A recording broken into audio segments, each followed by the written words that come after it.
It's a 3-day trip. We have all the time in the world. We can't fight the weather. We can't fight this, that, or the next. So we're just gonna go out. We're gonna catch a bunch of fish, and we're gonna go from there. I'd love to get out to the west. It hasn't been able to happen here the last couple days, but we've had fun fishing in good weather. Nothing in our way. Let's put it that way. It called for some wind tonight, tomorrow morning, but that's out there. We're going that way. No big deal. And then Tuesday, Wednesday looks amazing. Absolutely amazing. As far as tackle's concerned, tonight, first thing, early in the gray tomorrow morning, what I'd like to see with jigs is I'd like to see lighter stuff.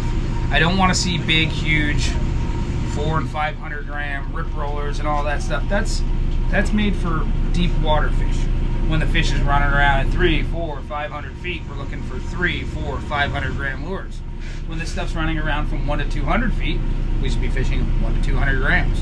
If you match that depth where they're swimming around at with the weight in grams, you're pretty much going to be right where you want to be. And I'll keep you guys in the loop on where this stuff's at and the water column and stuff like that. But what we've been seeing here, as of recently on this inside area, it's up high. And it's mixed grade, and it's mixed tuna. Light sinker rig, can we do that like on a 2-3 ounce light sinker rig? I'd like to see that first lightish. Okay. But if we start doing that at nighttime, you can get a bite, but it just makes things a mess. It just makes it tough.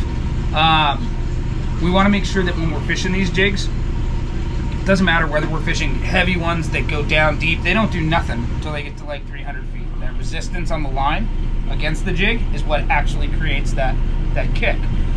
So that's why if we go with lighter jigs, it's going to kick more, but it's not going to cover any distance. But if they're up high, that's where we should be doing it. We're trying to get jigs to do what they do. Starts to do its thing. Starts to kick. So we just really want to make sure we're changing jigs accordingly, because when this stuff's up high like this, it's finesse. Even though it's nighttime, it's still finesse. The guys that are fishing 60 get more bites than 80. The guys that are fishing 80 get more bites than 200. Big, huge, heavy this and that's and 10 hooks, that doesn't play. It doesn't play up high. When it's down deep, who knows what you're gonna have? Squid, I don't know. Megalodons, everything down there. Full disclosure, I'm tying on 140 gram SK and 120 gram Cold Sniper. Full disclosure, with no torpedo sinker. No torpedo sinker. No, what in the morning? No, I know, but I've seen him with the damn treble hooks and torpedo sinkers. I've seen him. Hey, it worked. Moving on. Moving forward, here we go. So yeah, mid-sized jigs, mid-sized tackle too. So what ends up happening is, what makes that jig kick is the resistance of the line to the eye of the hook, or the eye of the lure rather. That's what creates it. When it's just a full dump and it's too heavy, it'll just go like this through the water column, barely moving. That little slight amount of resistance, which comes from just that spool turning, just the slightest little amounts, is what creates that kick.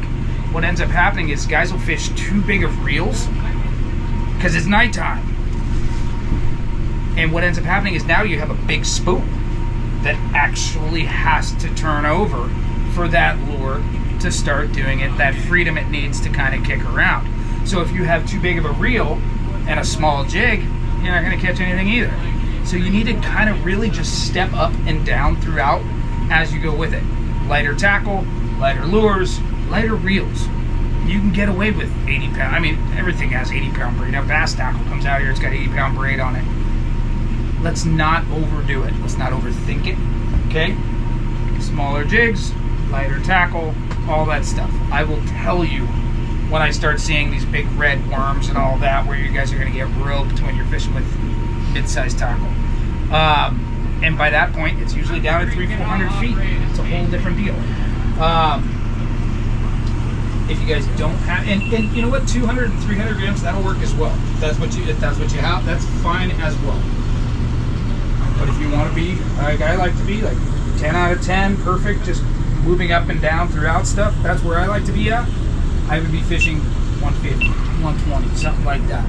We start getting too much breeze and the boat starts drifting faster and you start getting more scope out, you need more weight.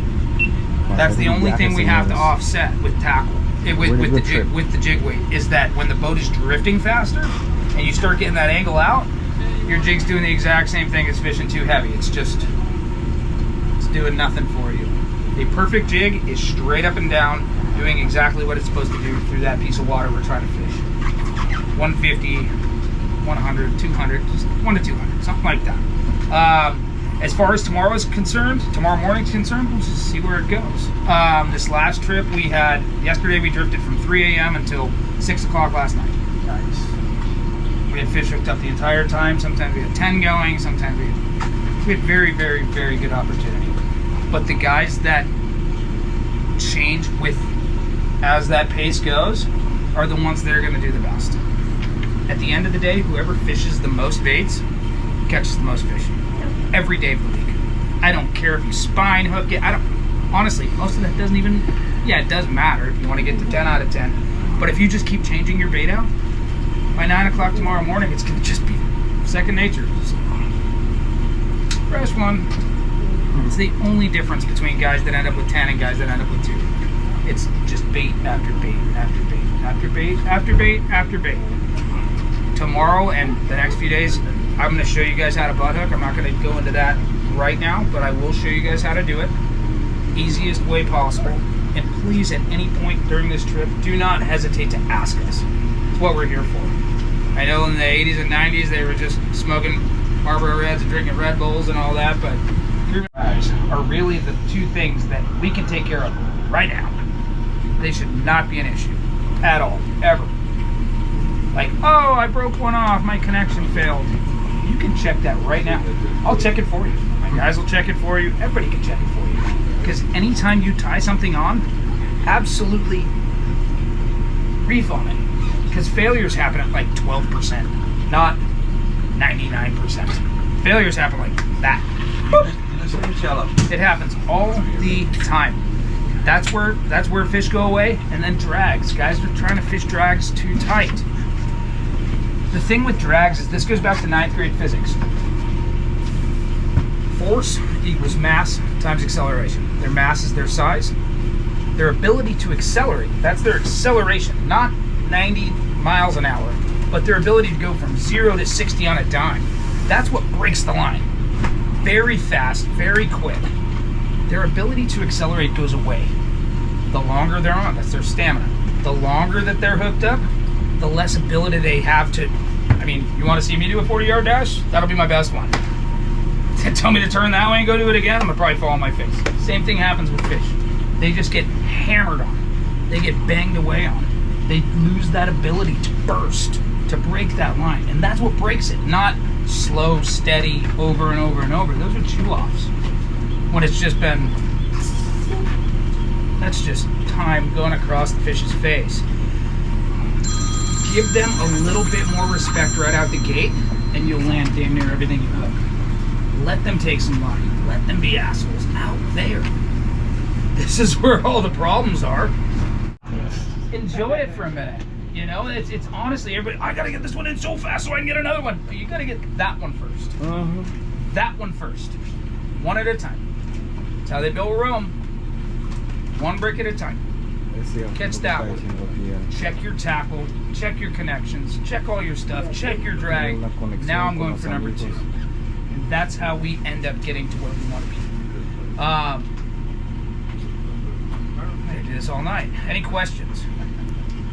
Question for the crowd. If you get bit at night in the dark at 100, 150 feet, if you get hit on that 120-gram Colt Sniper or whatever jig you're using, and the fish comes off or you miss the fish, oh, I got hit, what do you do?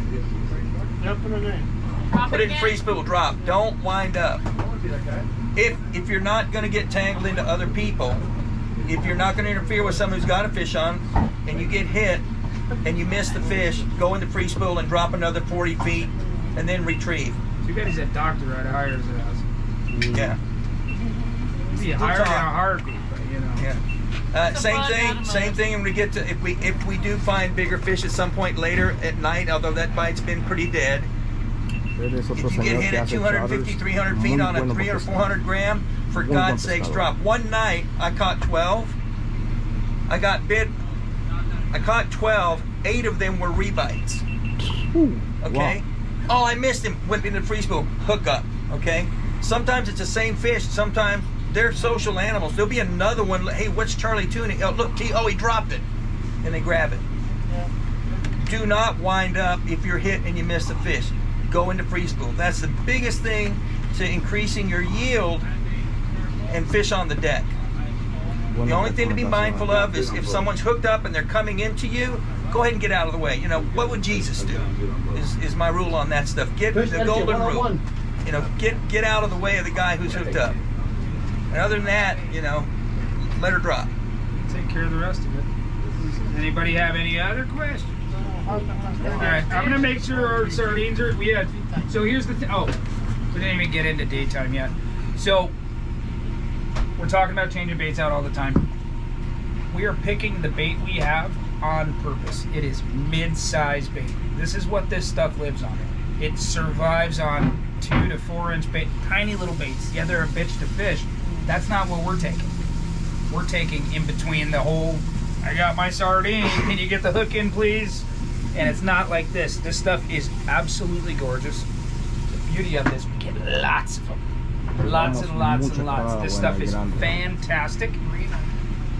In the morning, like Lori was asking, sinker rig, light sinker, something like that. As soon as I start seeing that stuff up high like we have been, once it switches from nighttime to daytime, and it's been up high for the most part, but once it's like top 90 feet, that's going to be fly line, and we're going to want to be in the morning. Remember, when the sun is the highest up, the fish have all the advantage.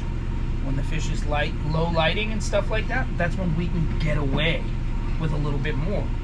30 pound, 40 pound. 7 a.m., start getting a little bit more light on things. Shit, now we gotta go 25 and 30. We gotta go down in hook size. We gotta kind of finesse things up. We have everything on here if you guys don't have it, as far as fluoro, mono, hooks, whatever. I gotta buy it all. Whatever I pay, you pay. You're not gonna get, we don't gouge, we don't do anything like that. Little J hooks are free. That was years ago. I know. That was years ago. That was funny. That was funny. So if you guys need lures or whatever, or anything, whatever you pay in the office, you pay on the boat. Same deal. No big deal. So I didn't bring it, not good enough for me. Because I did. I made sure I did. You need one hook at a time. I'm not bringing like 50 packs of circle hooks. You need a hook, we're gonna mark you for a while. Whatever. But I would say first thing, once we have a little bit of light, and I say start fly lining, I'd like to see 30 and 40 with a small circle, like a number 2 moods. As we start getting some light on things, and who knows where the day's going to take. It's a fishing trip, guys. We have no idea what's going to happen when or where. That sounds about right. Right? Estamos hablando respecto a la pesca, señores. I've been doing Aquí this my whole life. This is a fishing trip. profesionales, más que su servidor, pescadores por años, recomendándoles a uno para que pesque su pescado. Así es que a ver qué dice Dios mañana.